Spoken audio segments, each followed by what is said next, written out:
আল্লাহ এতদিন আপনার হুকুম পালন করি নাই, আল্লাহ শয়তানের ওয়াসওয়াসায় পড়ে করছি গো, আপনি মাফ করে দেন।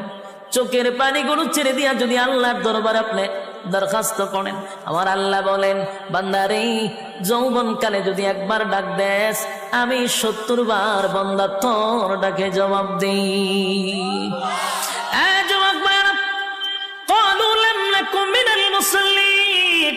যারা দুনিয়ার জমিনে মুসল্লি ছিল না তারাই তো জাহান্নামী, এক নম্বরে জাহান্নামে যাওয়ার কারণ। আল্লাহর নবী বলেন উম্মতেরানি, হাশরের মাঠে যদি হিসাব হয়, আউয়ালু মা ইউহাসাবু বিহিল আবদু ইয়াউমাল কিয়ামাতিস সালাহ, কিয়ামতের ময়দানে সর্বপ্রথম হিসাবটা হবে নামাজে। বলুন কিসের? ১ নম্বর হিসাব হবে নামাজ। অথচ আমাদের সমাজের মানুষ নামাজটাকে বড় অবহেলা